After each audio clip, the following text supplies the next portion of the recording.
¿En qué momento aceptaste que vivir ajustado era normal? Cuando convertiste la tensión constante en una forma silenciosa de identidad, porque hay una diferencia profunda entre atravesar una dificultad y construir una vida entera alrededor de ella. Si el dinero siempre falta, si nunca alcanza, si cada decisión económica viene acompañada de ansiedad, culpa o parálisis, tal vez el problema no esté en los números, sino en el lugar interno desde el cual los miras. Este contenido no es para todos. Permanecer aquí ya es una decisión.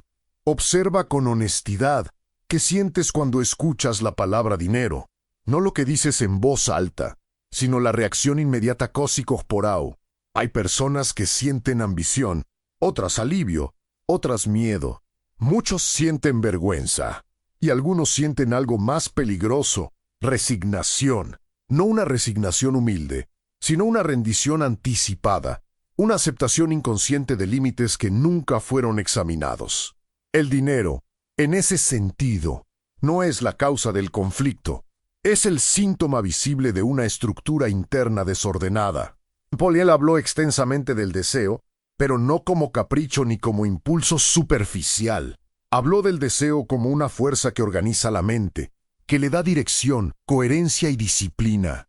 El problema aparece cuando el deseo es confuso, contradictorio o moralmente fragmentado. Muchas personas dicen querer estabilidad financiera, pero internamente desprecian el dinero. Lo asocian con culpa, corrupción o peligro espiritual. Viven en una guerra interna permanente, persiguen lo que al mismo tiempo rechazan. Ninguna mente puede sostener prosperidad en ese estado sin romperse. La Biblia no condena el dinero, condena la desorientación del corazón. Donde esté vuestro tesoro, allí estará también vuestro corazón. No es una advertencia financiera, es un diagnóstico espiritual. El dinero simplemente revela hacia dónde se inclina tu atención, qué valoras, qué temes perder. Cuando el dinero siempre falta, a veces no es porque no se gane lo suficiente, sino porque el corazón nunca fue entrenado para sostener responsabilidad, orden y visión a largo plazo. Y eso no se resuelve con ingresos más altos. Existe un patrón psicológico que se repite con precisión inquietante. Personas que reciben oportunidades y las desperdician. Personas que ganan más y gastan más. Personas que prometen cambiar cuando mejore la situación, sin notar que la situación es una consecuencia directa de su indecisión. Lo describía como deriva mental. La Biblia lo llama inconstancia. La psicología moderna lo reconoce como autosabotaje. Três linguagens distintos e, hilando o mesmo ponto, uma mente que no decide termina sendo decidida pelas circunstâncias. Aquí es donde muchos abandonan, no porque el contenido sea difícil, sino porque exige algo incómodo, responsabilidad interior. Seguir escuchando no te promete alivio inmediato, pero sí continuidad mental. Salir ahora es romper un proceso que recién comienza a tocar lo que normalmente se evita. No todos están preparados para permanecer. Y eso también es una elección. El dinero obedece a estructuras, no solo externas sino internas. Hábitos, percepciones, creencias silenciosas. Cuando alguien vive constantemente en escasez, es necesario preguntar cómo decide, cómo posterga, cómo justifica. ¿Cómo se relaciona con el miedo? Porque el miedo mal administrado no protege, paraliza, y una mente paralizada toma decisiones financieras reactivas, cortoplacistas, defensivas, no por falta de inteligencia, sino por falta de gobierno interior. Suscribirse, en este punto, no es apoyar este canal, es aceptar que este tipo de pensamiento merece continuidad. Es reconocer que no estás aquí por entretenimiento, sino por confrontación. Este espacio no funciona como motivación, sino como archivo de ideas que exigen madurez para ser sostenidas. Permanecer es una forma silenciosa de decir, estoy dispuesto a mirar lo que normalmente evito. Nada de lo que se está diciendo garantiza prosperidad. La Biblia nunca prometió comodidad, y Gil nunca prometió riqueza automática.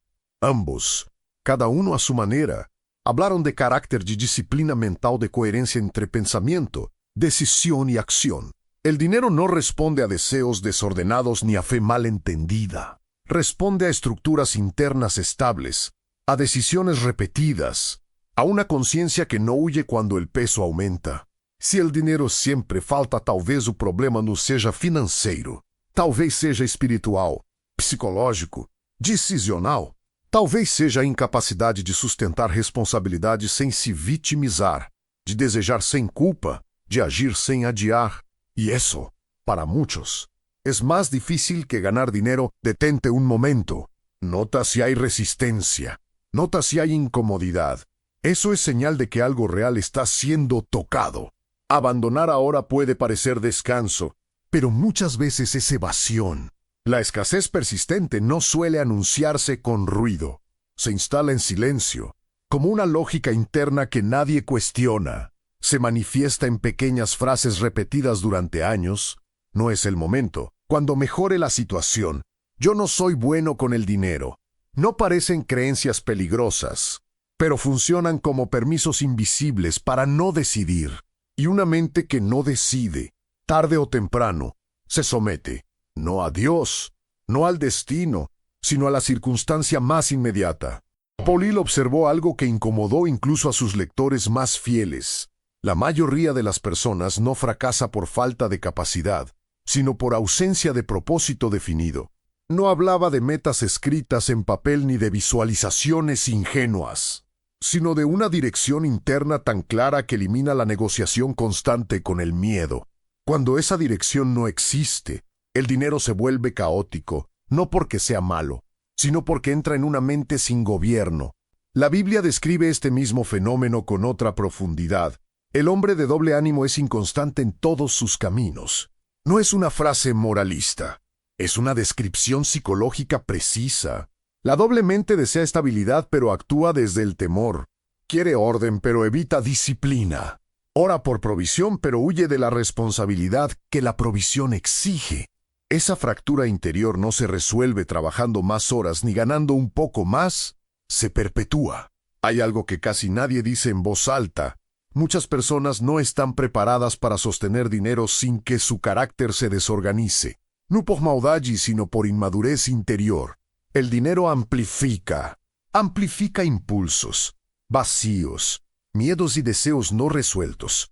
Por eso algunos, cuando ganan más, no se ordenan, se aceleran, gastan más, prometen más, se endeudan más, no porque sean irresponsables por naturaleza, sino porque nunca entrenaron la sobriedad interna.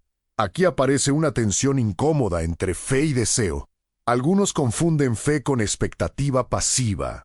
Esperan que Dios provea sin examinar si su mente está preparada para administrar lo que piden. La Escritura es clara al respecto. La provisión no se derrama sobre la confusión. La mayordomía precede al aumento siempre, no como recompensa mecánica, sino como consecuencia natural del orden. Pedir sin ordenar es una forma sofisticada de evasión espiritual. Seguir escuchando en este punto no es cómodo, porque desplaza la culpa. Ya no es el sistema ni la infancia, ni la economía en que todo eso influya. Es la estructura interna la que queda expuesta. Y eso exige algo que muchos evitan: coherencia. Coherencia entre lo que se cree, lo que se decide y lo que se sostiene cuando nadie mira. Abandonar ahora es fácil. Permanecer implica aceptar que la escasez puede estar protegiendo a una mente que aún no se gobierna. El dinero, cuando llega, no pregunta por intenciones, pregunta por estructura. ¿Cómo decides bajo presión? ¿Cómo respondes a la demora? ¿Cómo actúas cuando nadie te observa? Healy insistía en que el carácter no se forma en el deseo, sino en la repetición disciplinada. La Biblia coincide. El que es fiel en lo poco, también lo será en lo mucho. No es promesa de riqueza. Es una ley de formación interior. Este canal no existe para tranquilizar conciencias ni para ofrecer alivio rápido. Funciona como archivo, como un espacio donde ciertas ideas se sostienen sin simplificarse. Suscribirse. Aquí no es un gesto automático. Es aceptar que este tipo de confrontación merece continuidad. Que tu atención no se entrega al ruido, sino a procesos que incomodan porque exigen madurez. Si el dinero siempre falta, tal vez esté cumpliendo una función, Impedir que una estructura interna frágil colapse bajo un peso que aún no puede sostener, esa idea no consuela, pero ordena. Y el orden, aunque incómodo, siempre precede a cualquier forma sana de abundancia. Detente otra vez. Observa si aparece resistencia, no la justifiques. No la combatas, solo reconócela. Ahí empieza algo que no depende de ingresos, sino de conciencia. Existe una razón por la que muchas personas evitan pensar profundamente en dinero sin ansiedad. No es por falta de educación financiera.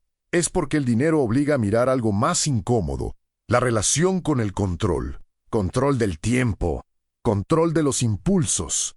Control del deseo inmediato. El dinero no confronta la pobreza material. Confronta la incapacidad de postergar, de sostener tensión sin huir, de decidir sin garantías. Por eso, cuando falta de forma crónica, rara vez es un accidente aislado, es un patrón. La psicología lo describe con precisión. El ser humano prefiere una pérdida conocida a una responsabilidad desconocida.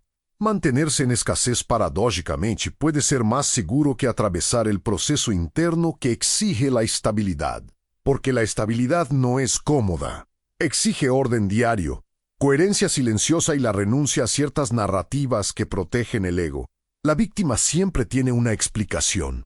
El responsable solo tiene resultados.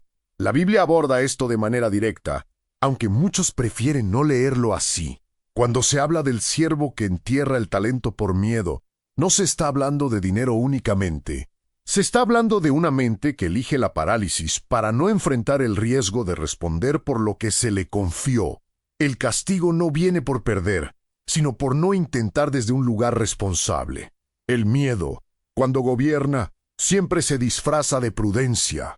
Aquí es donde la enseñanza se vuelve incómoda para quien confunde fe con pasividad. La fe bíblica no elimina la tensión, la administra. No promete seguridad emocional. Exige obediencia consciente. Muchas personas oran por provisión mientras toman decisiones financieras impulsivas, desordenadas o contradictorias. No porque sean incoherentes a propósito, sino porque nunca entrenaron dominio propio bajo presión. Y el dominio propio no aparece cuando el dinero llega. Se forma mucho antes. El pensamiento de Hill resulta perturbador precisamente por eso. Él no hablaba de pensamiento positivo como consuelo, sino como disciplina mental. Una mente indisciplinada no sostiene visión.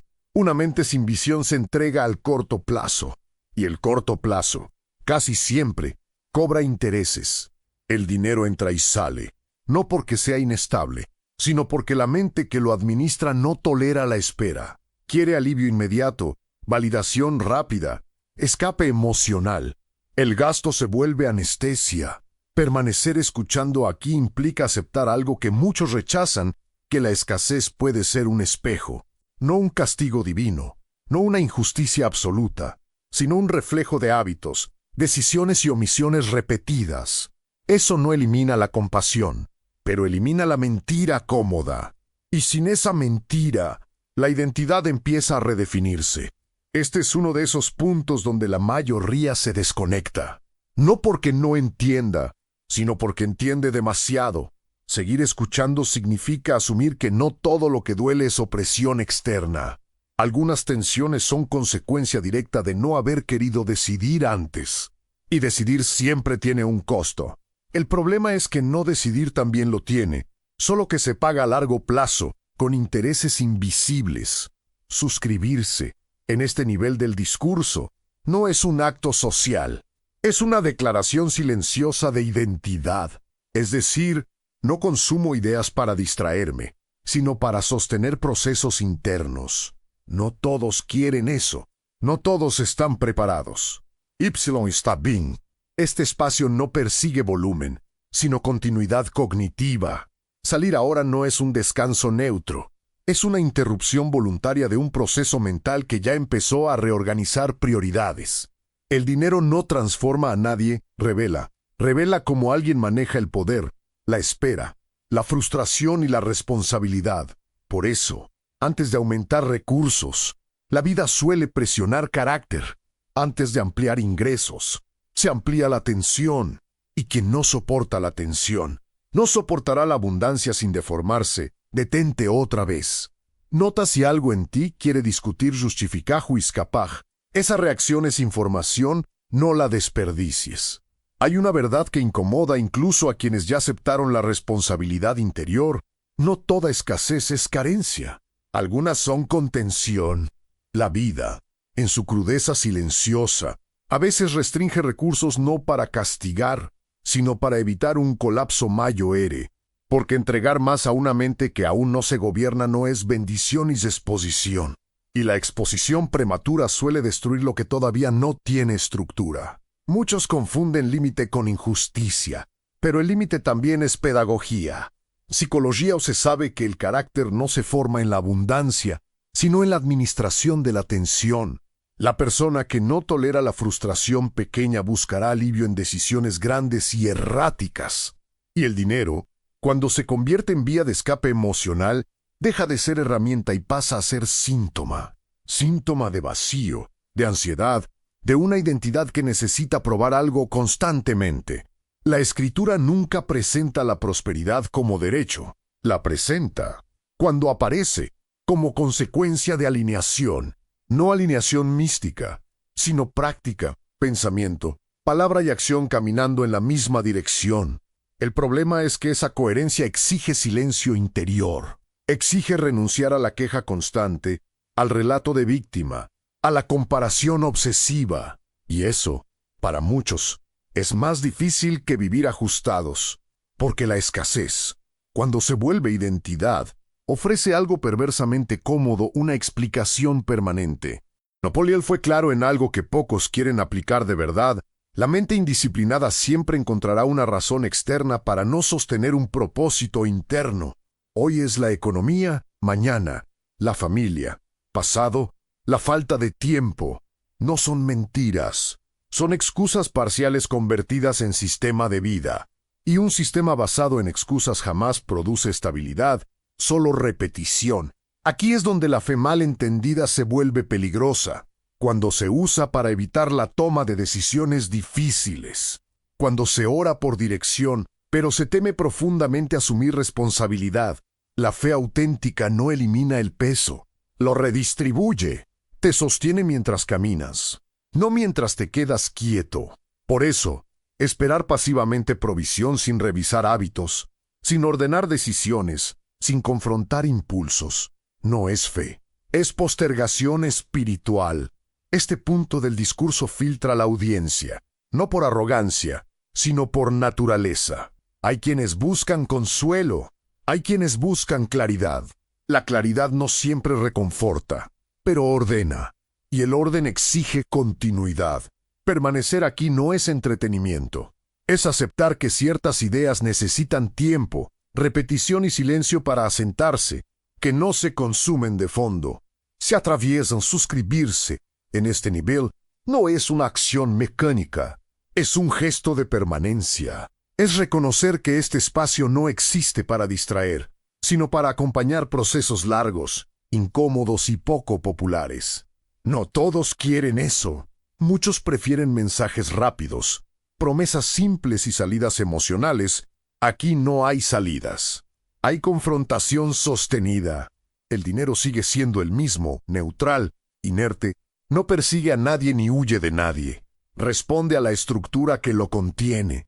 Y cuando esa estructura es frágil, la vida no acelera el proceso, lo desacelera, obliga a mirar, a ordenar, a decidir sin aplauso. Porque solo quien aprende a gobernarse en silencio puede sostener peso sin deformarse. Si algo dentro de ti se resiste, no lo descartes. La resistencia suele aparecer cuando una idea amenaza una identidad antigua. Y toda transformación real comienza ahí, no en la euforia, sino en la incomodidad lúcida. El proceso aún no termina. La pregunta que queda suspendida no es financiera, es interna. Y exige algo que no se improvisa, continuidad. Llega un punto en el que ya no es posible seguir atribuyendo la escasez únicamente a factores externos sin traicionarse internamente. No porque esos factores no existan, sino porque ya no explican todo. Y cuando una explicación deja de ser suficiente, la conciencia exige algo más incómodo, una decisión que no puede delegarse, No a Dios, no al sistema, no a la historia personal, a uno mismo. Poliel insistía en que la mayoría de las personas vive atrapada en una forma sutil de evasión, confunden movimiento con progreso. Hacen, trabajan, se esfuerzan, pero evitan el núcleo decisional. Evitan definir con claridad quiénes son frente al dinero, que están dispuestos a sostener y que no. Sin esa definición, todo ingreso es inestable, porque no encuentra un marco interno que lo contenga. El dinero entra en una mente que aún negocia consigo misma. La Biblia, una vez más, no suaviza este punto. Nadie puede servir a dos señores. No se refiere solo a Dios y al dinero como entidades externas, sino a dos lealtades internas incompatibles, seguridad inmediata y responsabilidad a largo plazo. Cuando la mente intenta servir a ambas, se fragmenta, y una mente fragmentada siempre tomará decisiones contradictorias, aunque tenga buena intención, no por maldad sino por falta de alineación. Aquí se revela algo que rara vez se dice. Muchas personas no quieren estabilidad, quieren alivio, y el alivio es inmediato, emocional, reactivo. La estabilidad, en cambio, es lenta, silenciosa y exige renuncias que nadie aplaude. Renunciar a gastos que calman ansiedad. Renunciar a decisiones impulsivas que dan sensación de control. Renunciar a la narrativa de que algún día todo se resolverá solo. Ese algún día es una anestesia poderosa. La escasez crónica, en muchos casos, es el precio de no querer atravesar ese duelo interno. El duelo de dejar atrás una identidad conocida, aunque limitada.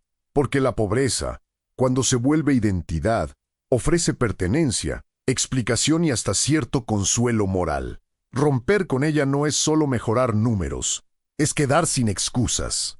Y eso asusta más que la falta de dinero.